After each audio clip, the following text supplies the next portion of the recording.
meeting to order for the Longmont Housing Authority Advisory Board. Erica, can you do a roll call for us, please? Tom DeVee. Here. Arlene Zortman. Here. Jean Christopher. Here. Glenn Pepper. Here. Lawrence Ellie. And Carrie Snow. Here. And then staff, we have Molly O'Donnell. Here. Kendra Dale. Here. And Sarah Archie. Here. And we have Jennifer here as well. So, I'm so sorry. You're fine. It's okay. All right, let's go to item number 2, approval of minutes from the May 9th, 2023 meeting. I move to approve. All right, we got a motion to approve. Do I have a second? Second. Motion by Jean, second by Glenn. Any discussion? All right, let's vote. All in favor, say aye. Aye. All opposed? Okay. Motion passes. Okay, you're abstaining. All right. All right, number 3 is public invited to be heard. Anybody from the public? Number 4, organizational updates. A is review of the resident door policy. If we don't mind coming back to this one, since Lisa's on her way and this is her item. Okay. Come back to that. So number 5, development and project updates. We'll take this one. So Zinnia, as you can see, is under construction outside. They got right to it immediately. We closed on May 25th. It was a big effort. Although closing is always a big effort, but it was particularly. I mean, we thought we planned ahead so well. We got so many things arranged ahead of time, but then there were just things. So it was challenging and it was rewarding, and we did it, and the team came together and got it done, and then they started construction right away. So we do expect, we've gotten a couple of resident questions and concerns about things going on while that's a quite active construction site right outside. So it's going to be like that for a bit, especially as they're doing this hauling. Wow, look at that. Hauling activities are going to be the most, I mean, there's always levels of disruption, but this is particularly, that's the tough part. So we're just trying to communicate with residents and make sure everyone kind of knows what's going on, what phase we're in of construction, safety things, and all of that type of thing. So the construction is supposed to be about 15 months, so we should be leasing up in the fall of next year. For Hover, the land at Hover, we have some really cool looking conceptual designs being put together right now. We're narrowing it down to, we're getting to the point where do we do a flat roof, a sloped roof? They're talking about how to put equipment up on top, and it's really getting down to nailing what the overall look is really going to look like. We also have conceptual designs for the Early Childhood Education Center that's within that. So we're hoping by next meeting we can share those with you. They're still, in architecture. They're not necessarily in like a nice PDF deliverable yet. But we could go over those next meeting. And then as part of that, we're sharing those floor plans and things with the Wild Plum Center, who we're working on a potential partnership with to run that ECE. And they're helping review those plans and tell us, would this meet licensing and what do we need to tweak? And I mean, we're talking about the tiny kid potties and things like that. So it's getting pretty specific at this point. We're still shooting for tax credit application August 1st for that one. And so getting a lot of ducks in a row. We did learn just yesterday, we got CHAFA released the list of letter of intents. And so it looks like it's going to be more competitive than average this year. Not by a ton, but there's certainly more applications than typical. And definitely about 3.5 applications to every one award. So, yes, Arnie? Can we back up to the early childhood education? Sure. thing? Is it strictly for the people that live there, or is it open to the general public? It has to be open to the general public because if they can't get enough people to fill it, then they can't operate the business. But our hope is to make it like a preference situation. If you're there and there's a spot available, you get the top of the wait list. Or spots if they're open. So that's the idea there. But who's gonna run that officially? Well, we don't have an official partnership yet, but the Wild Plum Center is who we're talking to right now. They are interested. It fits within their model and their needs really well. And we're talking, we're going over funding opportunities and that type of thing right now to try and make that happen. So yeah. Even if they can't do it, Verizon. Okay. Yeah, we definitely have, and we were not only talking to Wild Plum, we were also reaching out to a couple other spots.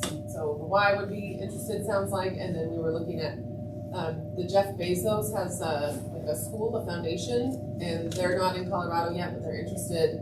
There's a couple of models out there, but the Wild Plum is our local partner. The city has worked with them a lot. They run Head Start programs. This is their bread and butter. So they're not profit. So, yep, that's kind of Homer. Is there any other questions about that? I think next meeting we'll bring those conceptual designs, everything that we're prepping for the tax credit application, because that'll be our last meeting before then. We can go over kind of what everything really looks like.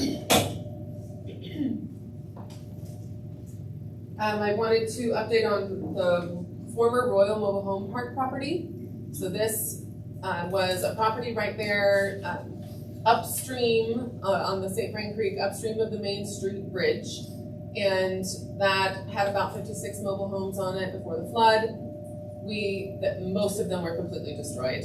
The city helped in 2014 or so, helped to relocate all of those folks, get them into new housing, buy property, move their mobile home, various things. So the city bought that property, the public works side, bought that property to make the Resilient St. Vrain project happen there, and that work is complete. And so the remnant parcel, we are planning on using ARPA funds from the city side, using ARPA funds to basically purchase it off of Public Works and put it into the Affordable Housing Fund as an asset for the future development of it. And we're planning on doing that here by the end of June, just making that transfer happen.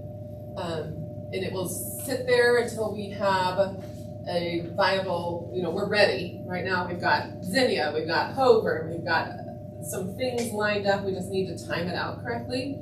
And because of the First and Main Transit Station redevelopment that's happening in that whole area, we kind of want to see what happens with that, if there's development opportunities that come about with that, where we could tie in affordable housing. So we're just going to hold the land, but it is going to be over 3 acres, basically land banked for affordable housing, with the intent that LHA would be involved in that once the time comes.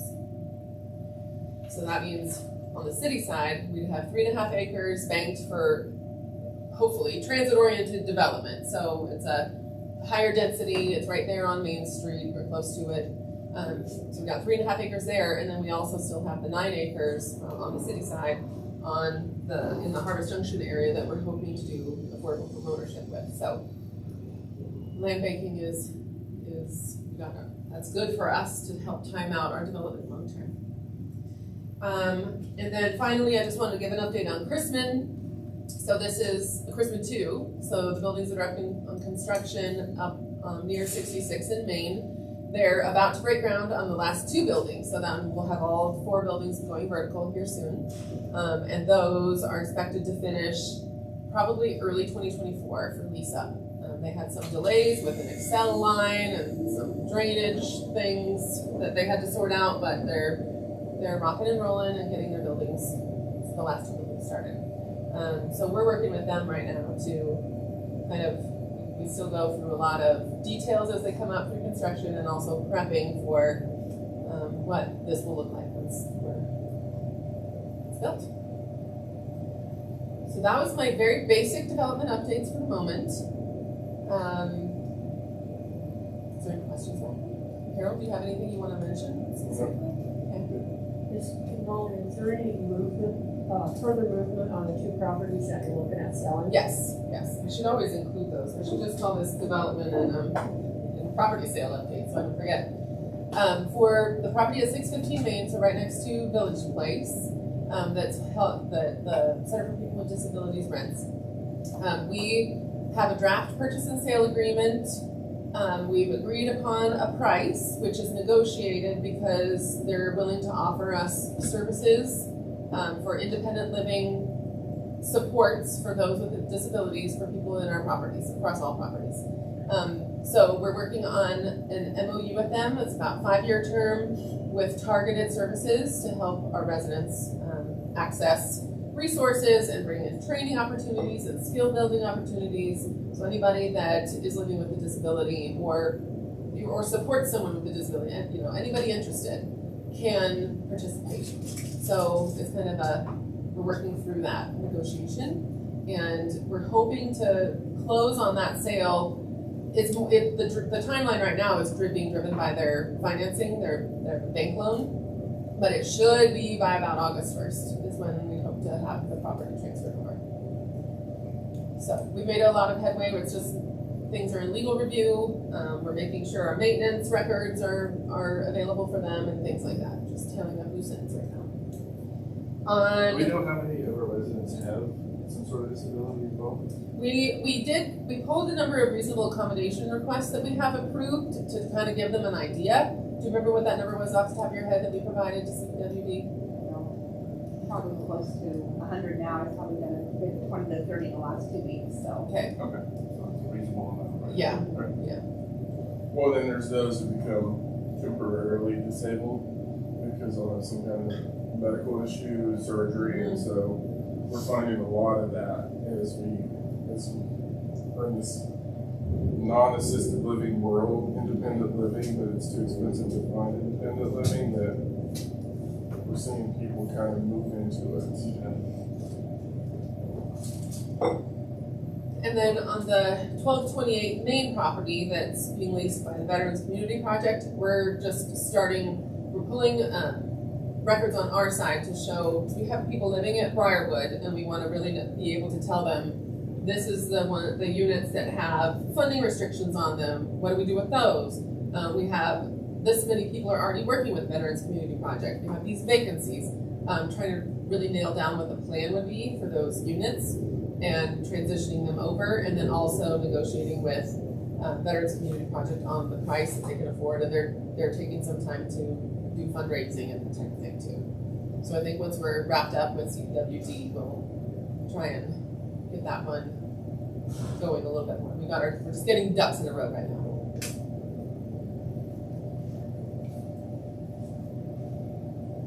Any questions? All right, let's go back then up to the review of the resident door policy. You, Lisa, of it? yes. So we just decided to include this because we've been working on this for almost 2 years now. Got it off the back burner. Michelle and I started this when she was still here. As public safety, fire department, EMTs have brought to our attention a lot of concerns just on the exterior of the apartment doors. People are we had recliners, we had bicycles stored, we have coffee tables, we have bookcases with candles, you name it, different things that all interrupt or get in the way when the resident has an emergency. But if the property was to have an emergency, these would make tripping hazards as well. Some have the front entryways decorated like art museum, vases, you name it. I could provide pictures all day long of different things. So working with public safety, me and Michelle really sat down and dug into this. We've taken it to a couple properties to discuss at coffee conversations. Just wanted to bring it out here for input. So this is probably not a policy that would necessarily go to the Board of Commissioners. It's much more of an operating policy and just a clarification for residents. But we did want to allow you all the opportunity to give us feedback if you have any on it. Can you kind of summarize what the rules are going to be? Just for the actual door, because some people have things plastered top to bottom on their door, going to just one decorative item that's meant to be on a door, like a wreath or some type of sign that's meant for the door. a doormat that is designed to be a doormat. We have people who have large rugs, like 3x5 rugs or bigger, trying to do runners down the front of their entryway, and then 2 smaller 12x12 items that can be like on the adjacent wall. Are the specifics that you just kind of went over, is that from any sort of regulatory body that you guys consulted or anything? It just, this seems reasonable for the space that we Walking with have. our insurance adjusters, walking with fire department, kind of just Okay. getting everybody's input of what would be better and not create such chaos, because our concern is if there was to be an emergency or an actual fire in the building and people are trying to get out, with people with having full chairs, storing bikes out there, when you get 10, 20 people trying to exit at one time, you're gonna create tripping hazards and more issues. And then it kind of just does outline holidays, because we have some people who like to leave their Christmas decor up all year, or different holidays, so kind of setting some guidance for that as well in the same. I have a question, Tom. I have a question. You go ahead. This seems to be more of a guideline, as opposed to, we're gonna evict you if you don't do it, but it seems more of a guideline. And, I am thoroughly in favor of the door issue, considering what we've had and what we've seen, because you're right, they can get plastered from ceiling to floor, and it looks awful, and it isn't even homey, you know? My concern about the holidays, the restriction to have decorations down 7 days after the event kind of thing, really? I'm like, that's a little, it seems to me a little bit too bit of minutia, that we have a 30-day policy.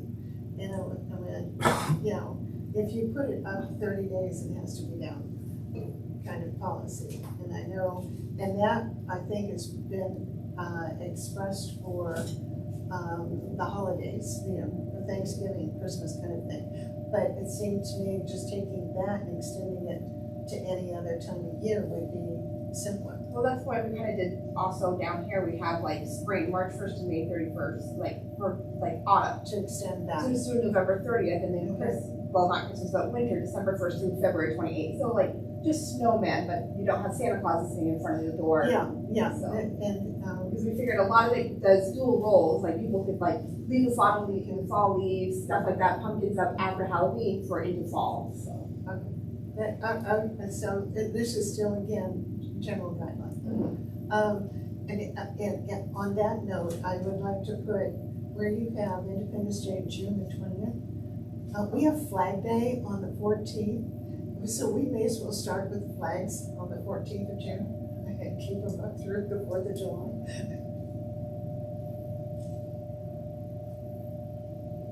Then in terms of Meals on Wheels, how often are deliveries made? Depends on the property Yeah. and the individuals, typically anywhere from 2 to 3 days a week, Okay. and it's during the business week. But we have some who like to leave their large coolers in the hallway the whole time, and they stick out into the hallway. So my question then has to do with Meals on Wheels. So, do they have handles? So if somebody can they get them inside? That's been my question. A lot of them are just the lightweight styrofoam ones, or some have their own bags. It's up to the individual, and if they don't have them, I know Meals on Wheels have provided the light, like 1 pound styrofoam. Oh, so the individual's responsible for the container? Yes. Yes. Okay, If they're not gonna be home to receive the actual delivery. okay. So if they forget to put out the cooler, then they're not gonna get the food or? They work with management on that. If it's non-perishable stuff, if it's more like a sack lunch, they'll leave it on the door hanging on the bag. If it's more perishable, they'll let the management know, and we can make arrangements with the resident or put it in our fridge label for that resident.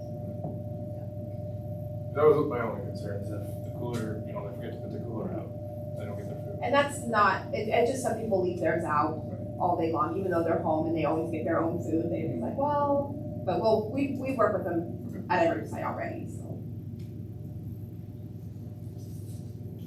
Question. It's a little confusing to me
I like that actually, makes it simpler on management. Well, and you could be busy some other holidays too. Yeah, Right. As well, you know? Right. Hanukkah, So I think in addition to being easier to manage, it's not holding anybody out, it's just specifying the time period. Yeah. And then whatever you're celebrating, however you get, right, you have it within these guidelines. Agreed. Yeah, I'd say holidays Thursday, I think we've got that. Well, we missed some holidays on this. That, I think we get moved on. Yeah, I think it's easier for everybody when we practice to get seasons than actual holidays. Yeah, I like that, I agree. Makes sense.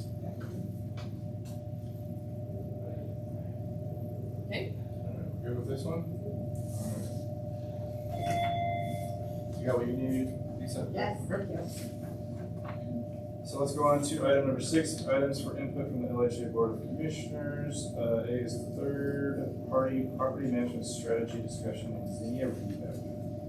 Okay, so I wanted to just kind of, we were doing this property management agreement for Zinnia in preparation for closing. In pretty short order, we were negotiating it up to the last minute. So you haven't had an opportunity to really hear about this yet. And it is complete, but I kind of wanted to recap on it on lessons learned. Really, third-party property management is a totally new business model.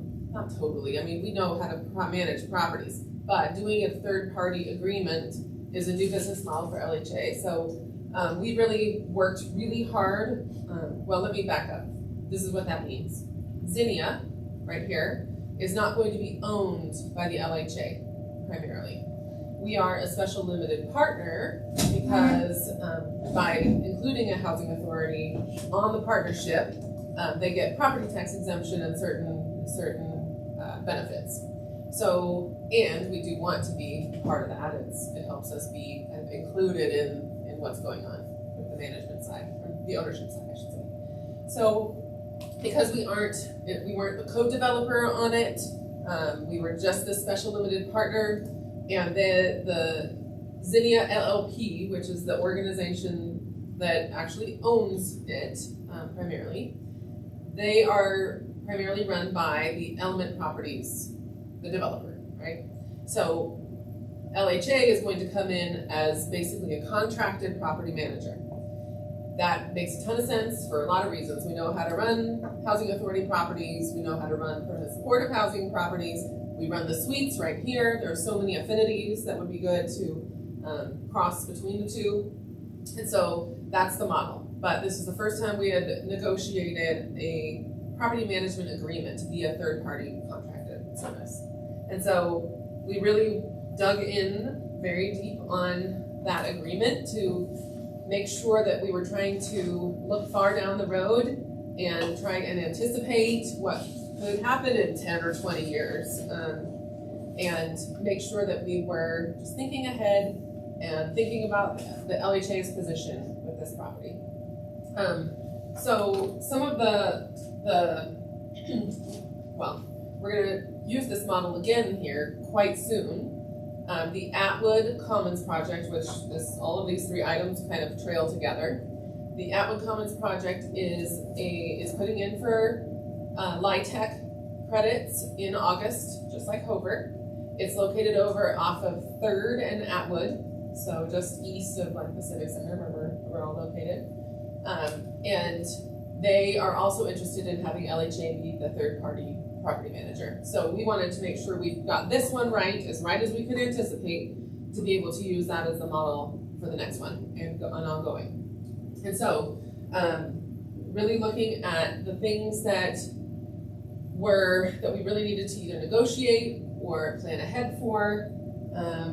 The staffing plan associated with it turned out to be really interesting because we needed to set up the staffing plan years in advance of actually taking over property management and knowing what staff would be needed, assuming it's all awarded, the tax credits, because you need that settled in your budget when you put in for tax credit application. So that was a challenge because even in early 2021, when we first put that budget together, it's a completely different world to today, let alone by the time we lease up and staff the building. So making sure that we plan for annual increases and just try and be a little bit generous up front so that we have wiggle room once we're getting down to it. For example, back in 2021, we had contracted security here.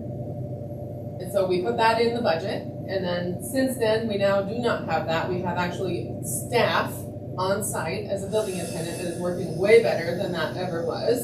And so that completely was a totally different operating budget and staffing plan. And so it's going to be hard. We're never going to get it perfectly right when you're doing it so far ahead. But we just learned lessons on how to try and build in wiggle room so that we don't end up in a really sticky situation when it gets down to it. We also, and needs special property needs. So this is permanent supportive housing. So that for both of them. So that ends up being a little interesting. It changes the way that the things are paid for in the budgets with the support services and the security. It's all the budgets look really different. So anticipating that for special needs properties. It's also interesting when we're a special limited partner on the ownership structure, which means we're negotiating rights of first refusal, or in this case, a right of first offer. That's its own conversation. But when you have that, and you're a third-party contracted property manager, they can't just, if we're not performing, it's difficult to just fire us because we're in the ownership structure. So how do we plan for that to make the negotiations on the ownership side mesh with the negotiations on the property management side? These are things that we were shifting and adjusting to the last minute. I mean, there's a lot of technical stuff. Who holds the bank accounts? There's all these financial, like who's responsible for what on the financial side, doing cost of maintenance repairs, and what else? Kendra was off the top of your head. Security was normally in our office expenses, but they had it in the support services expenses. So it may be us actually giving the support services whoever's taking down to get paid for. If they want to use our buildings. So it's all this, how does the money move through? And there was a lot of nuance to figure out there. Who holds the insurance and when does it kick in? Because we don't own the building, so we shouldn't have the building insurance, but we have to have liability insurance because we're operating at the building. That should not kick in at the same time as building. It's just, there was a lot of nuance to sort out there. And then the compensation, negotiating, we have a management fee coming through, so this is going to be 8% of revenue, basically, lease-up revenue, or fully leased revenue, I should say. And then we also have a startup fee to help us in that lease-up process because you're working on that months ahead of actually people moving into the building.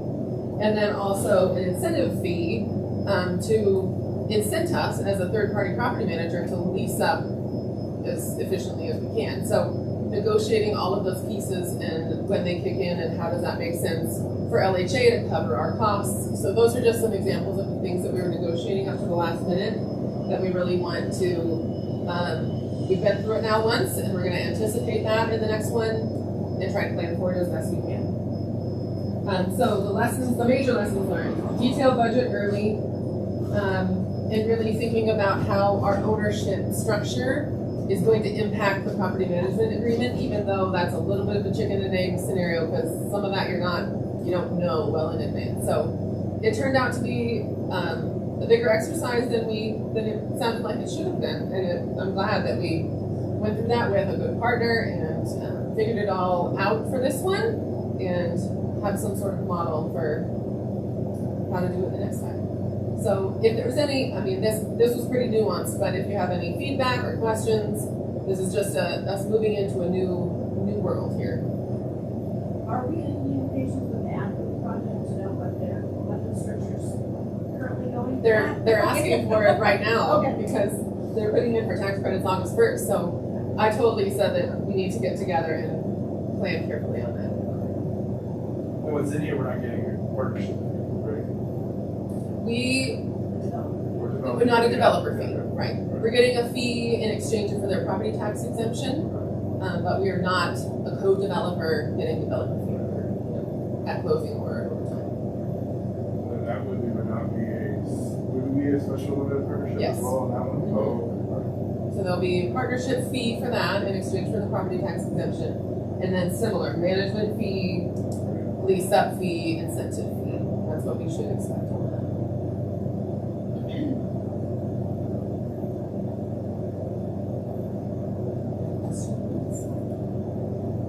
So for the next one for Atwood, now that we kind of see what this timeline really looks like, we'll bring that stuff forward for discussion as we're going through it, rather than after the fact. Here's what we had to figure out in about 2 weeks' time. Who's the developer with that one? It's Brickwell. They are an experienced LIHTC developer, but somewhat new to this area.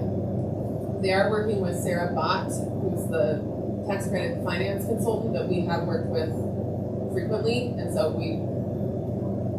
they've got a good resource there.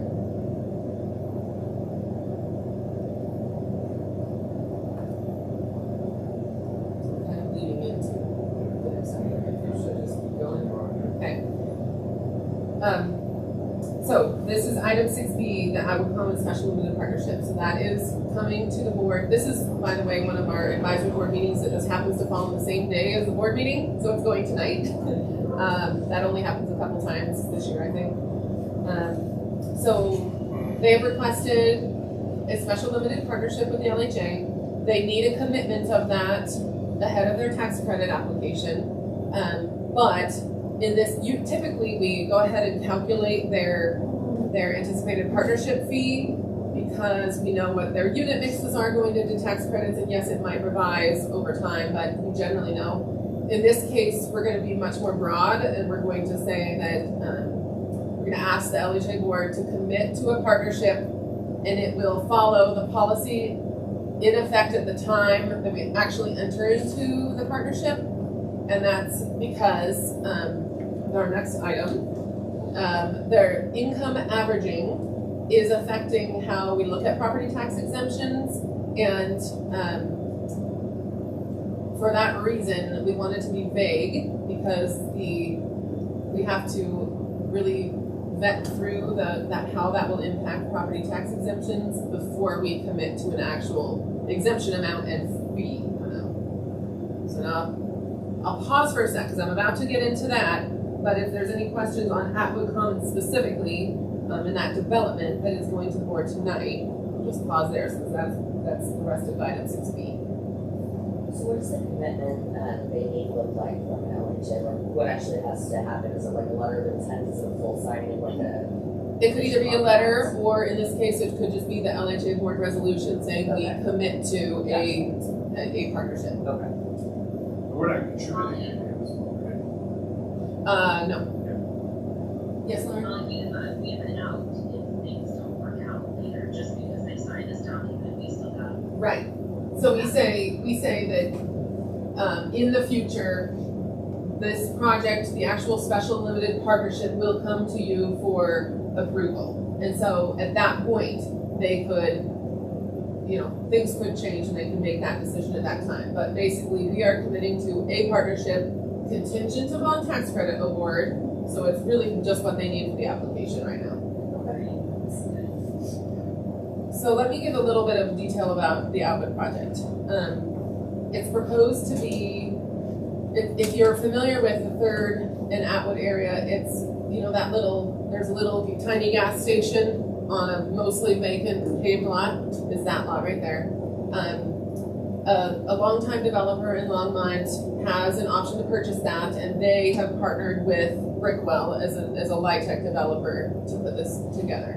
So it was intended to be a market rate for sale, and then switched kind of to rental, and then they started looking at LIHTC to see, they're trying to maybe enter that field.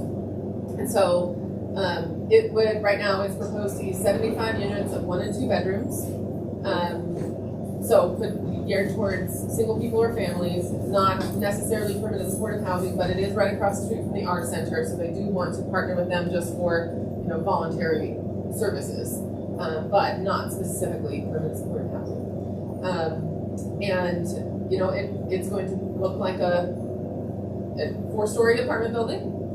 It's an L shape, and it's got like a outdoor amenity space and parking on the outside.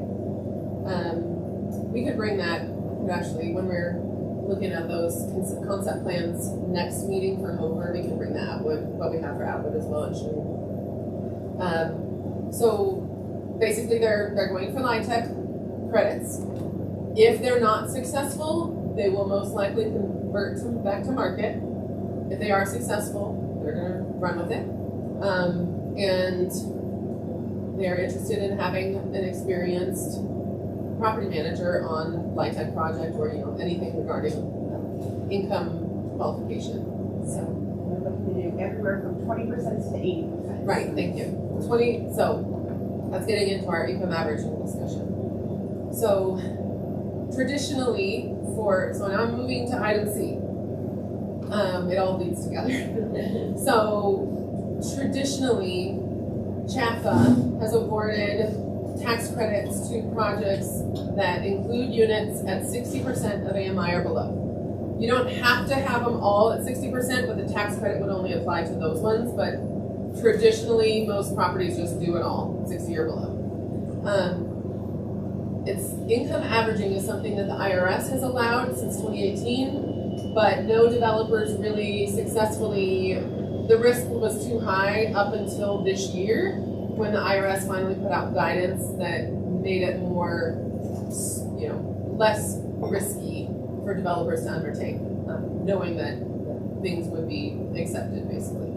So what it means is, as long as your average AMI is still at or below 60% across all the units, you could mix in up to 80% units to theoretically bring in some 80s, which help you bring up your 30s and below, your really low income units. So it balances out, because those 30% units are really hard to build. Obviously the rents are not high, and so it's hard to get a good number of those in the project. If you bring in 80% AMI, that helps offset that cash flow problem, and you can get more 30s. So then you have a mixed income community, which is beneficial, and you get more low income. And so that's the theory behind it.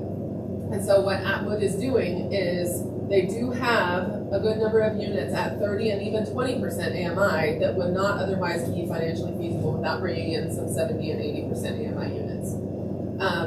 And so it's up to us to look at that spread and gauge, is that spread, are you using it in that intended way, or is it more, it's up to us to determine if that looks appropriate or if it looks like it's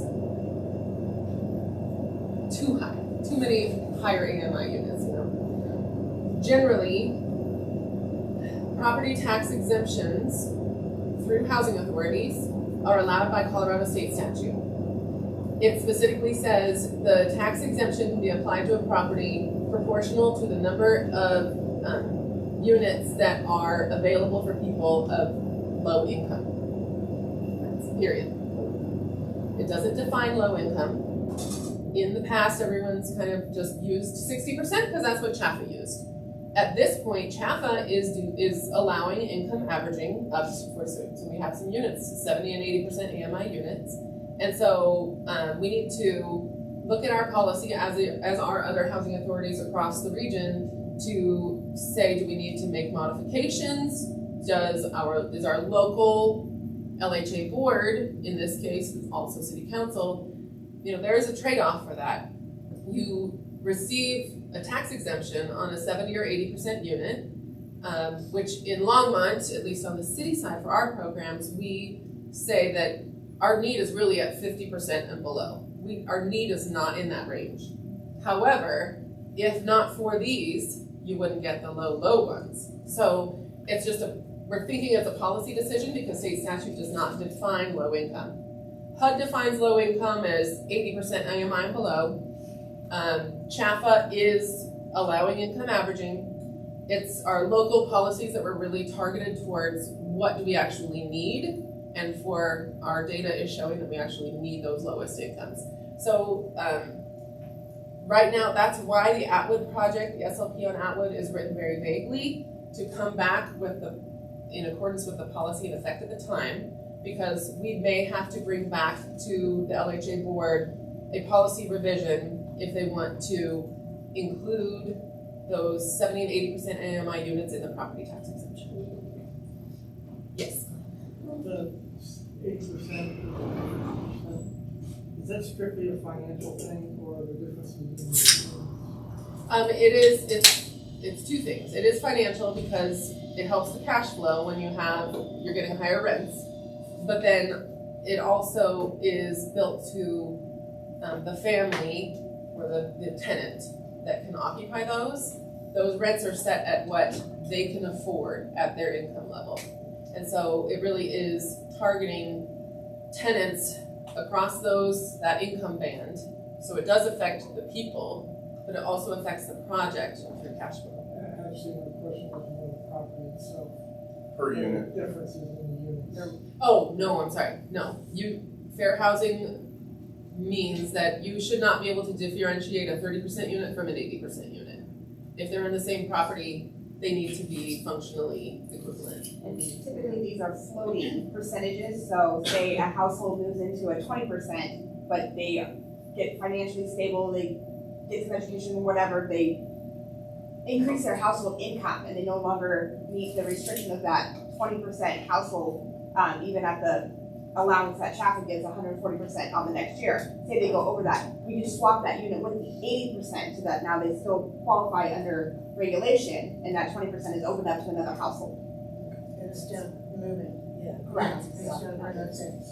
But you have to keep the number of 20% units and 30% units and 40% that you have. And so there are times where you could be in a position where you don't have a vacancy and you have an issue with somebody that no longer qualifies, but you can't convert because you have to keep the unit in that range. We've been asking around the region because this is new for everyone. This is not just an LHA thing. Everyone is being faced with income averaging, and now that is, the concept is agreeable, and now we're getting into the nuance. Okay, so what needs to adjust to make this happen? And so every answer so far has been that people are going to go ahead and provide the tax exemption up to 80%. We haven't heard from everyone though. I haven't heard from BHP or is BCHA even thought about this yet? Do you have any income averaging projects out there that you haven't even had to face this yet? No, we've only had one project come to us with an SLP request and they're at 60% below. Okay. They're not income averaging. And honestly, I've been out this is my second week out of the office. Okay. So I haven't even had a chance to talk to anybody yet about it, but I do plan on talking about it next week. Okay. And I think we probably go up to 80%. I think our policy, because we include our calculation, and part of the calculation is the number of units at 60%, because we were trying to build in flexibility for existing properties. So now we might just have to ask the board whether they want to make that revision or what. So, yes. So part of it, part of it is, in order to get your financing, you have to do a market study. And the market studies now are showing that we're at capacity or beyond capacity at the 60% AMI. So the tradition, that's for Longmont, it's very specific to the markets that you're in. So when you see that and you're working in financing associated with this, they're gonna go, what's the likelihood that you can rent these units if there's a glut of 60% AMI units? And so what Molly said is you're trying to do two things with this. You're trying to maximize the number of units that you have below 50% AMI. In order to do that, you have to have the units here. And you really can't concentrate in the standard 60% AMI range because there's too many units in it, which impacts the financing. And so, And the ability to lease them. and the ability to lease it, which is the financing. Because if your ability to lease the units drops, then your financing cost decreases because of risk, and it's a risk equation on the lending side. And so it's different for us, for Boulder, it may be a completely different conversation where they may not need the 70 and 80% AMI units because it may not be saturated in the 60% world. And so every market's going to really dictate what they have to do in order to get the lending. So to your question, it's financial, it's everything based, but at the end of the day, your market's going to impact your lending, which then starts having them look at this averaging piece and everything. So there could be any number of reasons why somebody would want to do it. But for us, if you're going to income average, you need to maximize the number of units that you have 50% AMI below. And we talked about it yesterday, and my question is going to be, show me the modeling in terms of what do the financials look like on income averaging, what does the financials look like on normal, that normal 60% kind of world. Help us understand what the market study is saying, and then evaluating all of that on a case-by-case basis, because every project's going to be different too. And I think that's the challenge that we're trying to figure out, is you can't just have this basic policy, because income averaging is so specific to the project. We have access to the market survey. Pardon? We have access to the market survey. We do. So that was just completed for Hover, actually. So it was actually really valuable information to see that it showed that we could fill a 30% unit pretty quickly. We could fill a 70 or 80% unit pretty quickly. That 50 and 60, well, above 50, 60-ish range, that's where we're saturated, and we might have trouble filling. We already know we have really hard trouble filling that with seniors on our senior properties, because that is beyond Social Security.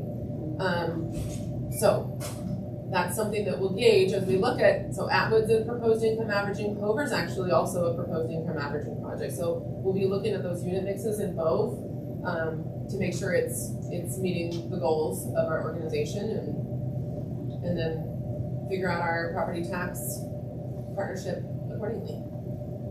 So we might be bringing this in concept tonight, just to tell them that we might need to bring something back, because we might need to augment our existing policy to accommodate this, if that's what the board is interested in. Oh, sorry, go ahead. So Molly, just out of curiosity, the numbers you've got listed in here, are those set in stone or are those flexible? The numbers. So you're saying 22 units at 70 to 80, 13, so those, Right. are those gonna always be that for that property? If that is what gets them a tax credit award, then yes, because then their units would be tied to that requirement. And then, so what about the other 37 units? Are those tied to AMI too? Yes, you still need to income qualify people going in, but the AMI limits are higher. Do we know what range on what those would be? Is it 15 at 50%? We do know, I have to look it up, but it was for Atwood, I'm doing off of memory from what we were looking at yesterday. 53% of the project is at 50% or below. So 47% of the units are 70s and 80s.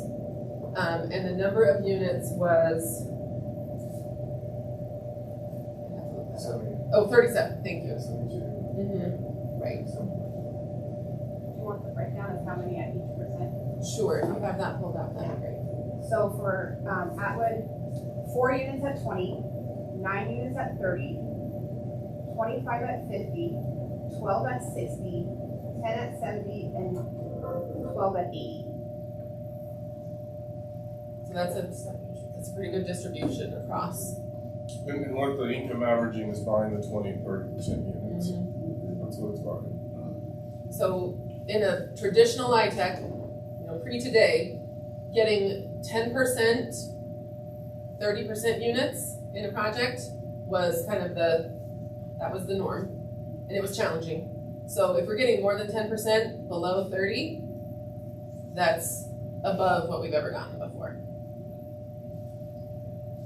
Then how often is that average income calculated and how is it monitored for the property itself? Is it whenever there's a vacancy, you gotta see, okay, or we have to be at 60%, It's not, Set it's that the point in unit, time, or- it's just the unit is set at that AMI level, so somebody has to be able to afford that rent with our, policies on affordability. But it's really, as long as the unit is set at those levels, then it's meeting the requirement. But we could always swap different Swap units as well, units, as long as we but keep the as long same as- number of, As long as we have Yeah. the vacancy in that, then Yes. AMI level. and that's how we operate things now too. It's just now expanding up to 80. Well, it just makes it more really more accurate, or really know what that unit is capable of receiving. Right. That 80% there. Right. Yeah.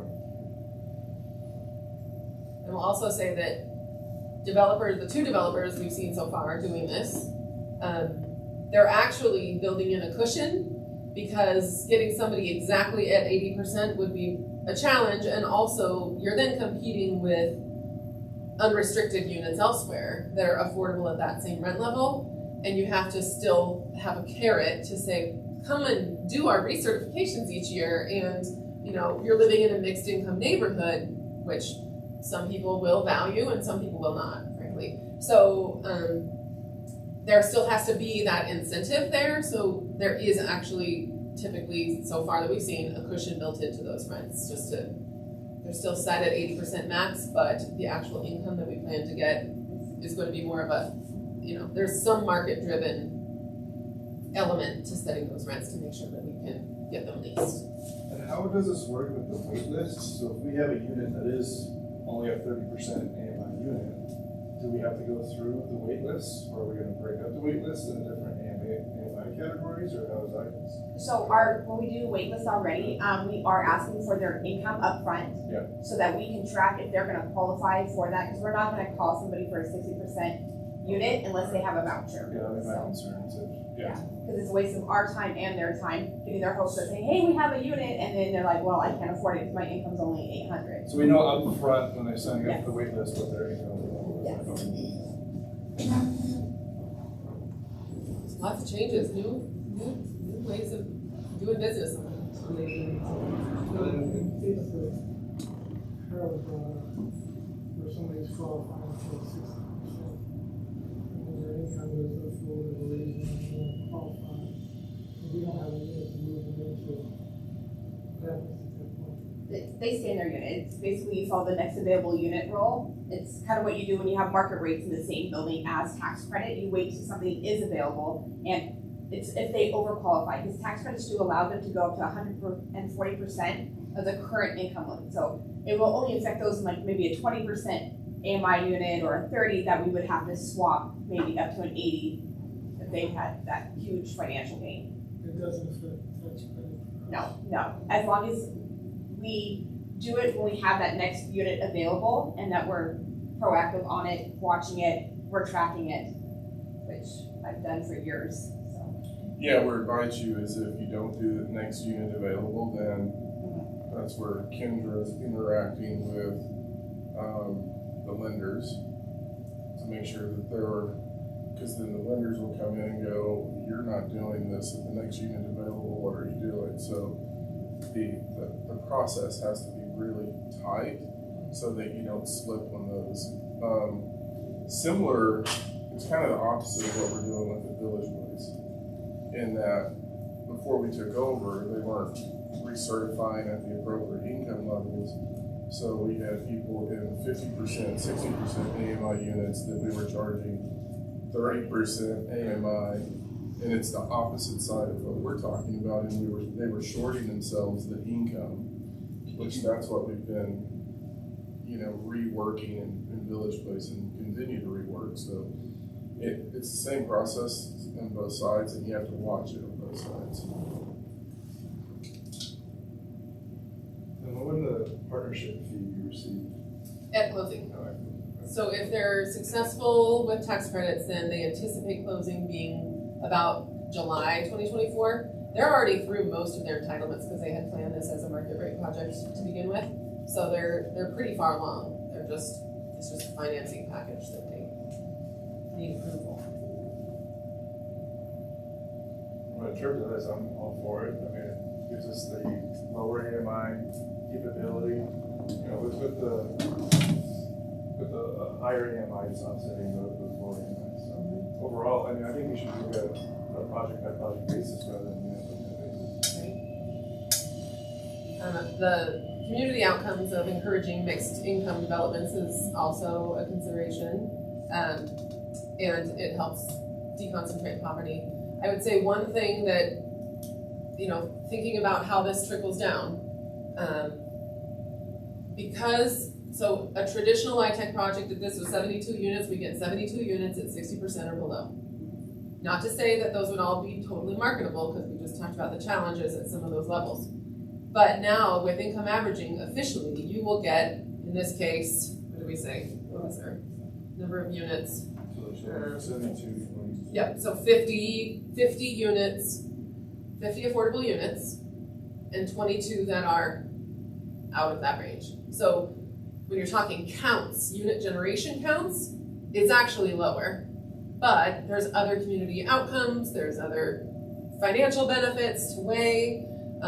So that's just something when we message this to the community and to the LHA board and city council, there's, you know, nuance. Well, it's, Yeah, I mean, sorry. go ahead. If we don't do this, then we get 0 affordable units because it will go to market rate. So, In this case, definitely. yeah, and then I personally, working for housing authority, don't think that 80% isn't low income anymore. I mean, it's become really difficult for anyone under 120% AMI to find a place to live that is affordable, you know, less than 30 or at 30% of their income, without having to worry about huge rent increases here. Right. So that is one carrot for those 70 and 80% units, is that, you know, your rent's not going to increase an exorbitant amount of money every year. I don't know if this developer has any other incentives, like do they pay the unit utilities? Are there rent concessions that they're considering? Because that could help fill some of the units that are harder to rent. I think we are just starting those conversations with them as we start to dig into budget and, you know, what would a property management agreement look like in preparation for their tax credit application. Just putting some of those broader parameters together. So that's good feedback for us to consider when we're talking to them in the next 2 months, month and a half. And not to make this even more mind-numbing, so we spent some time talking about it yesterday. Not only does it depend on, you know, utilizing average income to get more sub 50 or sub 40% units, it also changes when you look at the types of units that you're trying to bring in. So, and I've been thinking a lot about it since yesterday. So for example, Hover is an interesting one because the value or the cost of units, think of it in terms of real estate space. So the more units you have, the easier it is to manipulate, you know, on what X20, X30. But if you want a variable that we put into Hover that says, on the family housing, we want 3 and 4 bedrooms in that property. Well, they just eat up more real estate. So for, you know, 1 4-bedroom, you probably get 2 2-bedrooms, or some combination of, you know, 3 1-bedrooms, so you lose volume. And so where the variables start colliding against each other is they don't move in the same direction. So when you add larger units, that's going to pull the variable this way on the AMI equation, and if you pull the AMI equation this way, it's going to pull the larger units. And so, you know, that's where this case-by-case basis, I think, is so important, because there may be certain cases where we have to say, our desire is more 3 and 4 bedroom units, which will impact potentially the amount that are truly affordable. And we may say we're doing that to get affordable 3 and 4 bedroom units, and it's a really complicated equation that we're trying to figure out. But you kind of have to target what you're going in and trying to achieve, and then understanding how that then starts impacting on the other variables. So, 1 2-bedroom makes it easy.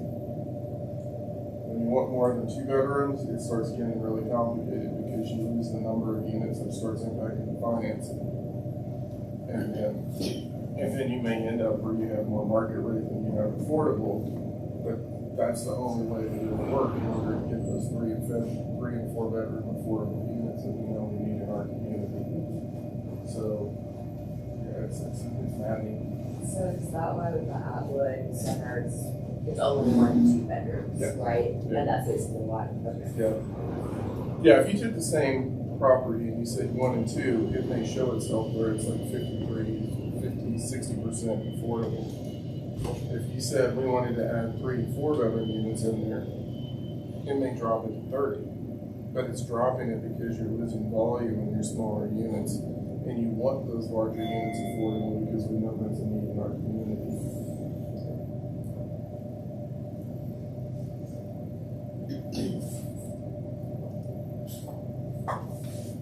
Any questions on it? All right, move on to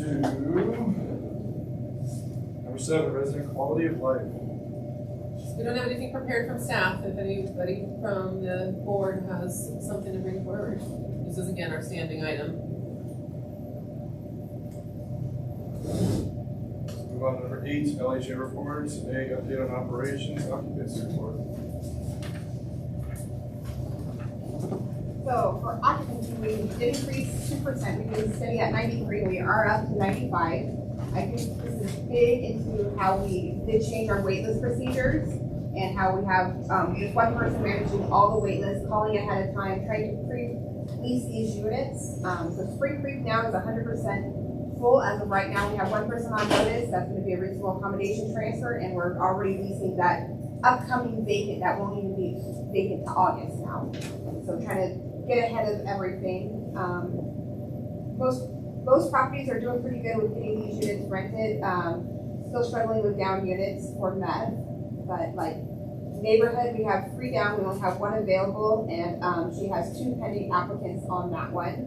The senior is where we're struggling because they are all 50% units that are available. So we've been able to lease 3 of them to people with vouchers that can actually afford the 50% rent. But the other 3 is where we're struggling, is trying to find seniors who qualify and can pay the rent. Fall River, 1 down for meth, and that's already pre-leased. They're scheduled, we get the unit, should be handed back to us on the 15th of this month, and I believe the move-in scheduled for right around the 22nd or 25th. Hearthstone and Lodge both have pending applications on their units. Our focus right now has been on our REAC inspection that's happening tomorrow. The suites, we have 4 vacant units. 3 of those are down units for meth and other the meth and the sled, and then only 1 LHA unit is available, and that's already rented as well. So suite has the highest occupancy I've seen since I've been here in 3 years. It says Spring Creek School, Briarwood, we have 3 vacants, 2 are down for meth, and then 1 we're holding for the sale. And then Village Place, we're not leasing any of those units so that we have units to turn prior to construction. Then you'll see the meth contaminated units, all in some sort. I will be scheduling 2 more units for testing after this morning at the neighborhood. Village Place is a new one on this list. We have 104. I did find out last night that we do have meth down the hallway as well. Typically when we get the meth test done, they test exterior of the unit as well, and they do 10 feet, and normally there is meth contained within that 10 feet, so it's all part of the cleaning process. They did 10 feet, that was positive. They did 25 feet, and then yesterday we had to go another 35 feet down the hall. So, and the stairwell, Village Place.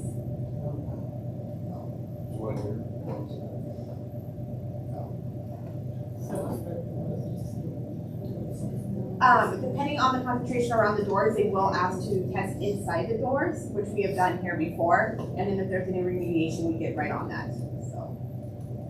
So part of this, and let me kind of jump in, I've had some conversations with Boulder County Health, and so So they're working with CDPHE on these meth levels more for commercial open space.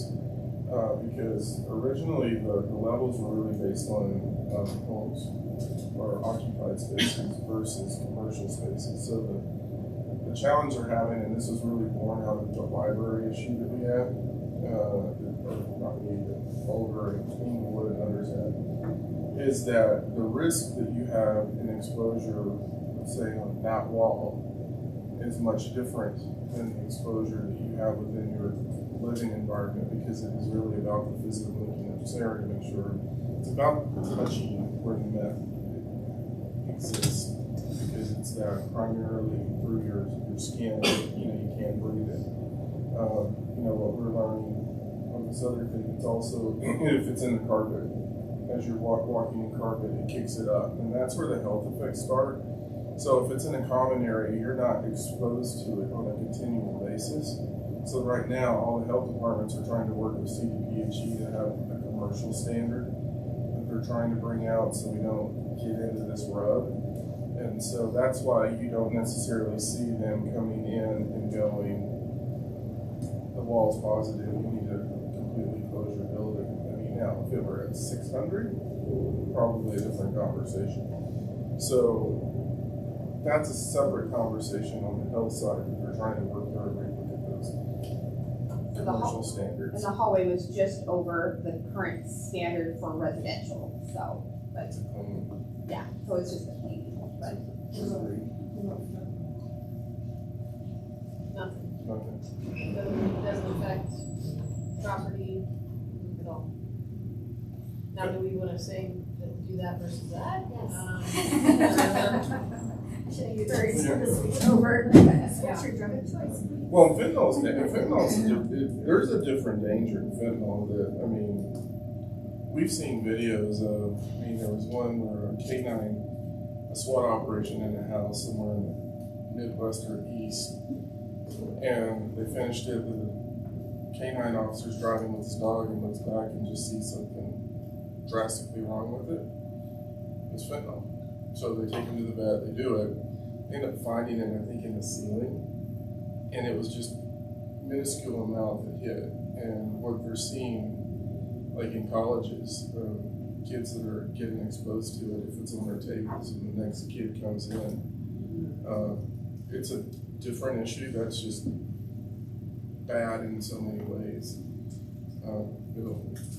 How much can kill you? It's just Oh, it's like a few grains, it'd be like a few grains of salt.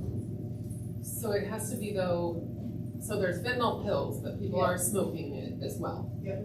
So do we know yet, I'm asking Sarah, if that airborne, we don't have that much research on it yet, is what I understand. So if it's compressed in a pill, it's in a casing. Not saying it couldn't You have to affect you. ingest It's the a powder pill or form. a So when we're like, you see across the country, you just Googled it, officers like searching a purse. And they don't have any gloves on. This actually happened here. We didn't have gloves on. Yeah, should have we had gloves on? Yes, but sometimes we just don't. So officer goes through the purse. There's open powder. We don't know if it's cocaine. It's most likely not crystal meth because there's other reasons. But needless to say, you breathe that in, you touch it, you automatically start having those, the feelings of the symptoms, and then you pass out basically. And then if you're not treated right away, then you die. So Narcan treats that, right? Yes.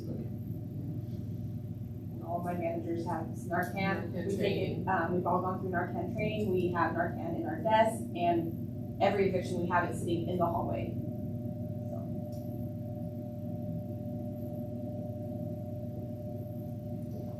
I'm not sure. Was the officer okay? Yes. But across the country, officers have died. Yeah, you can just Google it and you'll see body cam footage of a guy there's one that just drops. He's like, pokes his head in a car and just Scary. The scariest thing that's hit, and just a real quick update on on, what's being put in the fentanyl now. So, Chinese are shipping in xylazine, and some of you might have heard this from Boulder County Health, but xylazine is being cut into the fentanyl here in the States for whatever reason. I'm not sure why, but the reason the users are liking it because the effect stays longer and they don't have to use as often. However, the xylazine is causing basically folks to lose their limbs because they get infections worse off than any meth sores I've ever seen. And if you looked it up in the big cities like Chicago, Philly, New York, you literally see people having amputated legs and arms because it gets so infected. They don't treat it. So now I was on a meeting yesterday with Boulder County Health. They're talking about wound treatment. They have some xylazine test strips, and those are kind of costly, but they're coming down, so people are starting to pass those around. But I know here, as of last week, we contacted 2 of our unhoused folks, and I've never seen sores like it. 15. And Jeff. The reason that they don't want to get treated is they don't want to not use. So needless to say, it's here, and it's a very scary drug. So How long does it take for that usage of the xylazine to start to develop disorders? it's person dependent. You and I could use meth, and this is just an analogy. And you could lose your teeth in 6 months. I could get meth sores in 2 weeks, and I could still have my teeth in 6 months. So it's really person dependent. It's kind of like alcohol.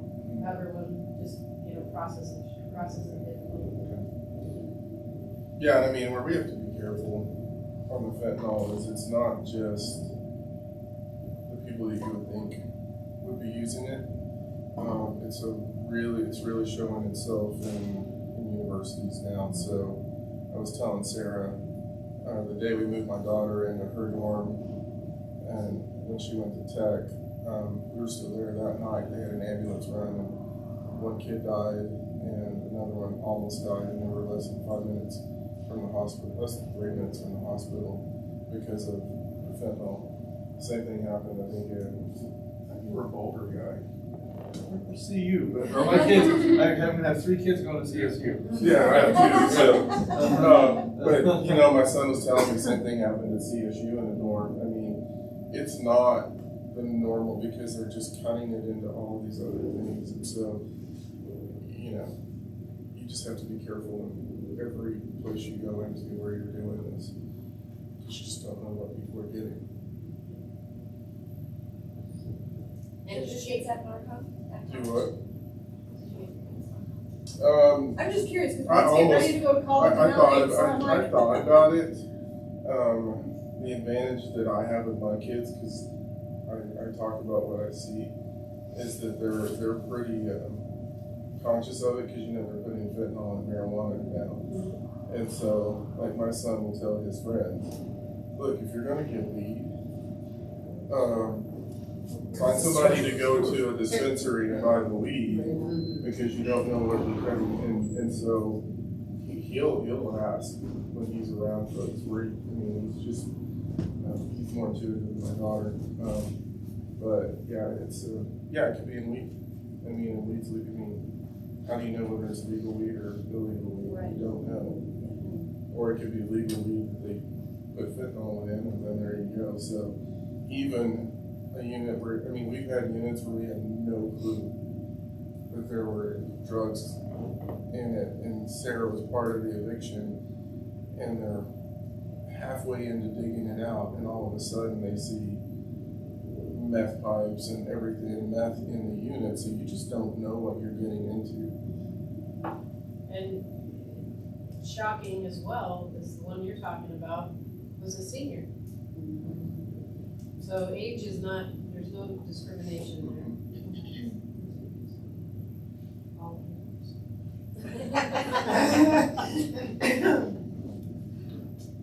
Yeah, some of us never got over it. We did an addition season Friday, the fact looked like it was about 80. It was 50. Or it was small enough. It's sad to look at the situation. Let's go on to property updates. That was just occupancy? Well, it's interesting. Well, this, we are shifting into, I think, the property updates, because that's the real world operational stuff that our folks are having to deal with on a daily basis. And I joke, if I didn't know all of this, I don't think we would agree to step in.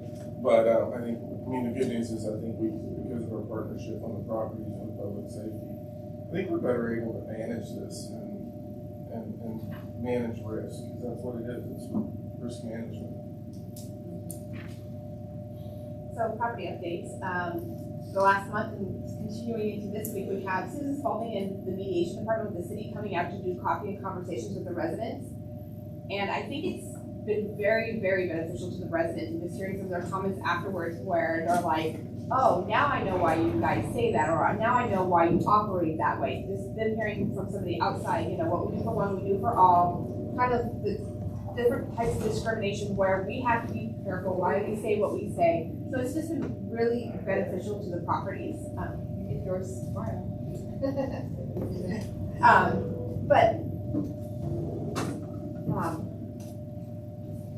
Try to go with that one. But like I said, very beneficial, continuing into this week with a few other properties. The suites, we have the 2 Beth units and 1 leak, nothing else really going on here. The last 2 weeks have been quiet. We did have a big spike last month and some other issues, but now it's kind of settled down and quiet again here.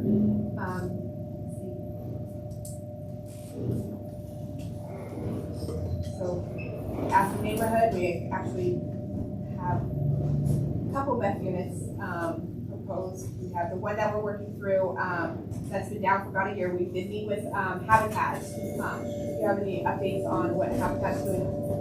Yeah, so Habitat does, they do this work, and they have really good, not this work, not remediation, the unit is clean, but they do, construction. And they have a lot of really great contractor contacts as well.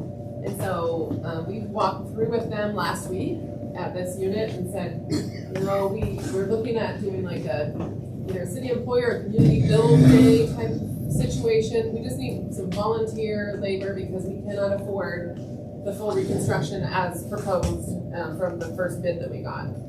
And so they are looking at our scope of work and putting together some pricing proposals. And we're thinking about doing it a chunk at a time. So we're gonna first look at getting mechanical and electric in, and then get through drywall, and then let's assess and see what we can afford, the timeline, what benefit they can bring to the table, because they've got really great partnerships for pricing, and then move to the next thing, move to cabinets, move to flooring. And so we're taking it a chunk at a time with them. Right now they are putting together a pricing proposal to get us through drywall and paint and trim, I should say, as well. So that is hopefully a good option for the future as well. We could build in like community build days, or through they already arrange those, or through like city employee volunteer days.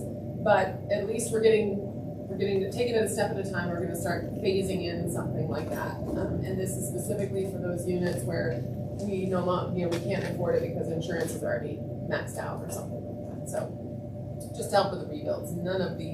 Everything is clean for any of these contractors going. So it's Zinnia and Ambulance, since we're not going to be owners, the insurance then would be held by the other property owners? And Yes. are they able to get them that insurance as well? Well, for the building insurance. So we have liability insurance Right. for our employees operating. Well, yeah, but But that owner would, the owner, are they? in terms of getting a meth policy. Yeah,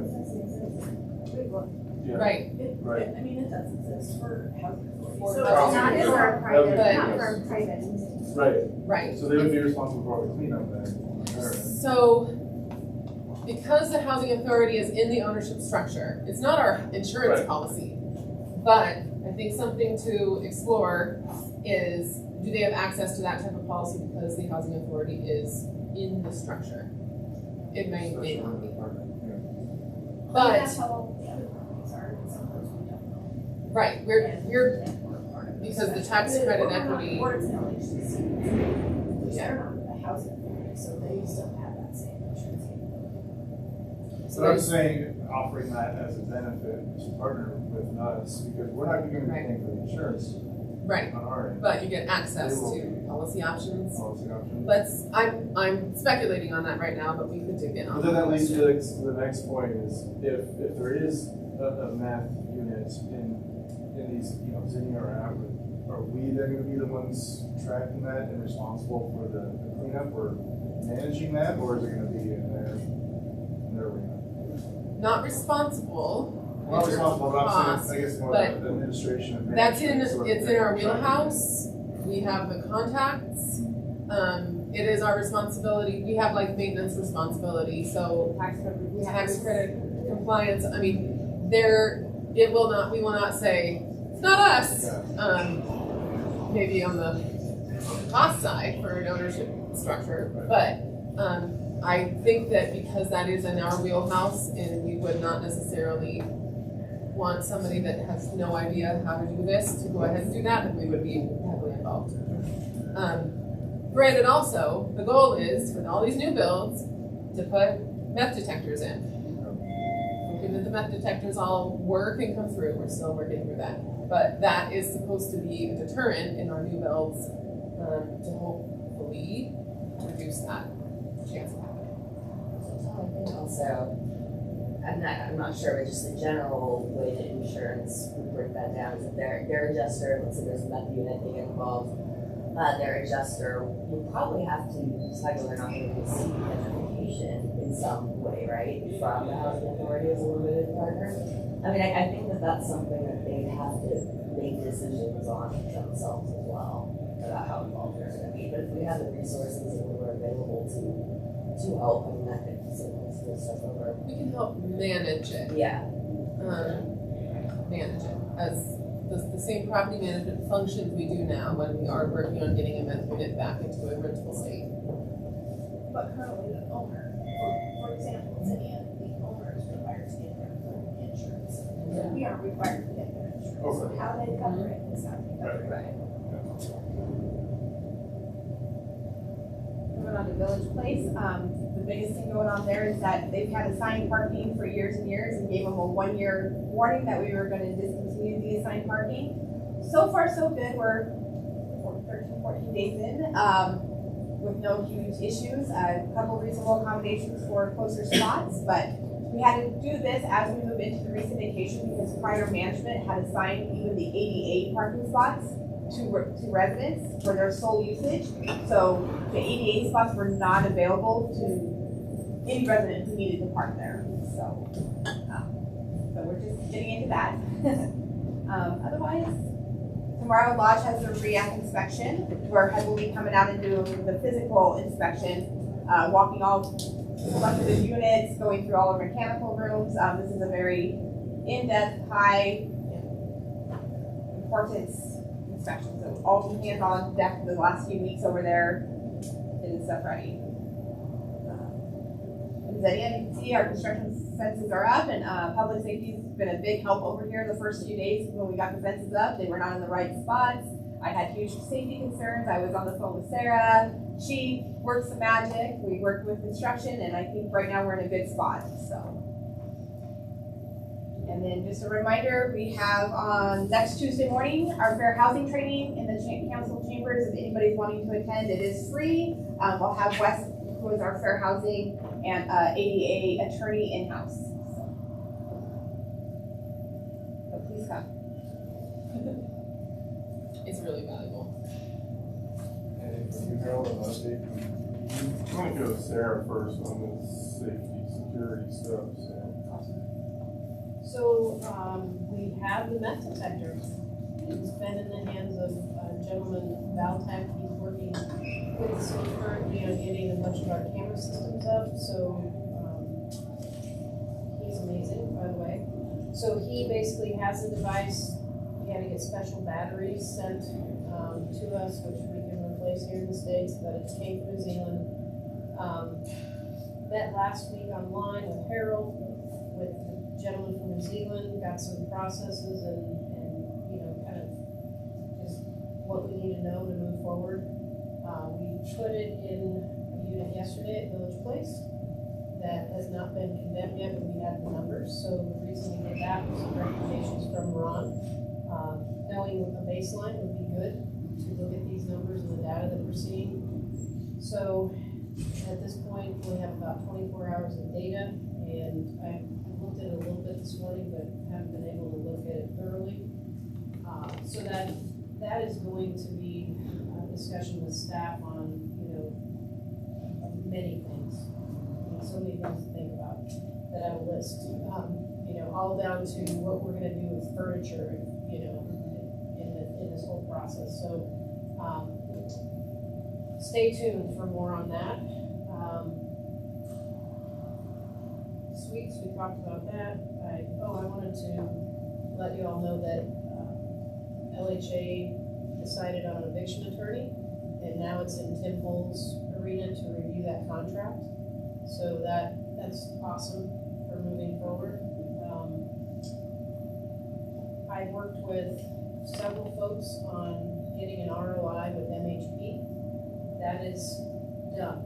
So LHA is now added to this list of several, you know, the school districts on there, public safety's on there, and this ROI for MHP to push out as an option for folks, and especially in supportive housing environment like the suites.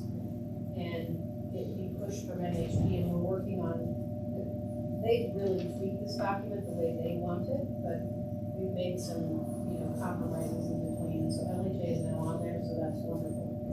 So that's ROI is release of information. Can you give a quick statement on why we really needed to be on that? Sure. Well, we found with certain individuals and circumstances that, you know, management would have one piece of information, you know, public safety would have another piece of information, ultimately MHP had all the information, and in order to help the person as entirely as a whole, to make the situation, hopefully make it better for them, they couldn't give us the information because there was no ROI in place, and that was just we kept doing, it's like headbutting all the time, and so it became very frustrating because ultimately the goal is to help the individual at the end of the day. So huge accomplishment, I think, on getting public safety on there as well as LHA. So that's done. And I need to send that all to you. MHP has its last eyes on the document, but I'll get that out. And back to Crispin too, working with Katie on some architectural things, and I'm gonna end up going to planning because some of the lighting issues that we already see on property, and basically combining the two properties with not having these issues, like let's spend the money now and not have problems versus building the project out, having problems, and then having to spend a lot more money. So working on that piece with Katie. And don't have any really, you know, it's been quiet here. No other updates on properties for us, any issues? I will add that Sarah's been able to make a lot of residents happy at different properties as they're bringing items to Sarah at coffee. Sarah attends our coffee and conversations at each one, and they come up with even potholes or signage issues that they're seeing in the neighborhood and bringing them to Sarah's attention, and Sarah's taking care of them. And so by the next meeting, they're like, "Yes, where's Sarah? We got to give her a round of applause because she's already taking care of this problem we've seen for 2 years." So it's a big benefit for the residents as well having her. Now, with that ROI, does the tenant have that knowledge of sharing your information at all, or is that So something? they have to sign it, and MHP will do a very good job, I trust them to explain that thoroughly. And they're, I mean, like I said, that it's from LUH, LPH, the list is pretty long, at least 20 different entities. So it is definitely going to be an educational piece. Oh, except for the residence store, right? talk to the residents about, and ultimately the goal is for, and my verbiage to them is like, let's help you through whatever incident may come forward, right? And I just don't know, it could be a medical issue, a mental health, a lot of mental health issues, obviously. So, off their meds, that's a big thing. That's all we had. And then are the meth detectors also, you said batteries, are they also able to be wired as well, or? No. Just battery? Battery powered. There's actually two different switches on it that, it's a trip switch that when you mount it, it gets pushed in, so once it's taken off, that basically sends a silent alarm, and then a tilt switch as well, so if someone tries to turn it, so there's two different, kind of silent alarms that'll go off if people are trying, yes. It's sensitive. Very.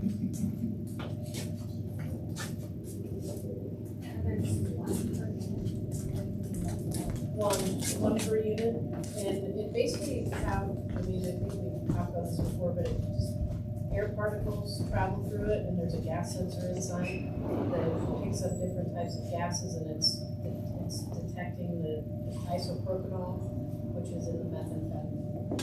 So that's what it's trying to pull out. If it's a 2-story unit, we may need 2 per unit. And so what they said is Aspen Meadows, we probably have one on the ground floor and one on the second floor. Has there been any sort of cost analysis drawn up for how much this will, just general cost it? My understanding is you guys aren't planning on doing it on every unit, right? It's just some, which I think there's serious issues there, but have you done, is there any sort of cost analysis about how that's gonna look and how many units there actually will be where we're putting these in? If you avoid one significant meth contaminated unit, it would probably pay for us to put these in every unit we have. Right, no, but that thing, we're just like, now in terms of what we have to, how much these units are gonna cost, because they're all coming from New Zealand, right? Yeah, I think the market rate is $500 per unit. Ish, depending on volume. And so, we literally, if you avoid one significant it would pay for us to put it in every unit we have. Okay, so we might actually go that route of putting it in every single unit? No, because that's an insurance question. In that, there's issues we have to find in that, and so you almost have to make sure that the units are clean before you put them in. Yeah, so we would phase in, so. So long term, right? Yeah. Okay. Yeah. But like on projects like Crispin and Zinnia, New builds, anything new builds. Village Place, it's all gonna be brand new So there's finishes. one basically in every unit with the new builds. How are you choosing what units to put it in or? Those that we know have been remediated. Okay. And that's it? Yeah. That's the way. At first. At first, Yeah. No, I think that makes a lot more sense to me. It's a separate issue for why they're going in, like knowing it's clean, but there was a remediation, that makes a lot more sense. And I think, under fair housing, I think that's a lot, much better way to go than just like, we think maybe these people are smoking bad or something. So, as long as that's not it, that sounds good. What's interesting about this, so we were talking to Dan from New Zealand, and so they're now going in, there's other people, I guess other people in Colorado talking the stories on this, so there's other people in Colorado buying them now. Throughout the US, but there was a rehab facility in Canada that had one of their staff members get high because they went into somebody's unit and just smoked meth. And so they're now buying them, even though in the rehab unit you're not supposed to have anything with you. Somebody apparently did. And their staff member got high, which is a different risk management thing that we now need. I'm like, holy crap. When we do inspections, we've got to start thinking about this because that becomes a workers' comp claim. So yeah, we're learning a lot from them as they're giving us examples. And I just need to see if it works. So you put it in the notes. Yes. So they've already been evicted. And we haven't done remediation or cleanup yet, It's so. protecting whatever is. Yeah, and we're gonna do test with our normal route and then compare the numbers. And the other thing is their entire tech team is there too. So like, it's not what they said to us. It's not uncommon in unusual situations that they'll come in and try to go. Because let's say we put it in my office, and all of a sudden my office pings something. It's not uncommon that they'll work with. They did work on this particular case and go, okay, what's happened in the house? What have we done? And kind of narrow it into, oh, it's this. It very well could be, though, one of the things that we're finding is that it's not, unfortunately, common for construction. We've seen it in the construction world, especially in the people that paint and drywall, their methods. And it may actually happen during the construction of the project. So we're thinking about, do we use these in the construction process? So, but I could literally walk by somebody that's smoking it outside against my clothes. I walk in and it'll trigger me. Depending on how you say it. Yeah. You have anything else that updates? All right. What about, advisory board opening positions?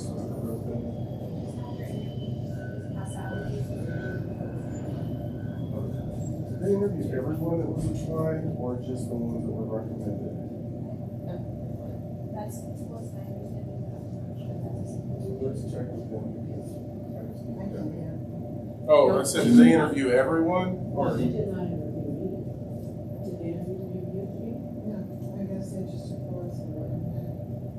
oh, I will double check, but. they may not have interviewed the housing authority people because they don't do that as the. I'll double check because Michelle asked me for so I might have just been here. I'll double check. Let's double check, there's something wrong there. But they can't do it as a council. Right, They have to do it as the board, so it may be a different, they may be setting a different time. it must be. Because we've asked them to separate the interviews off from the city piece to make sure that we protect the integrity of, putting a firewall between the council and the advisory board. Check with them. So I guess the question is, when do we hear? Because doesn't it take February to July? So do we come to the July meeting or do we even know when we come to July? Let us find out and let you know. That's the clerk's office does that, so. No, if not, then, yeah, we'll give a temporary Extension, like that. Again. Yep. All right, any other business that anybody has? If anybody's interested, tomorrow night, senior center is the one for landlord to the live meeting. And Tom Ward is the magistrate handling this in the boulders, they're talking about all the walls, what will affect the walls, some of this may affect us. What time is that at? It's 6:30.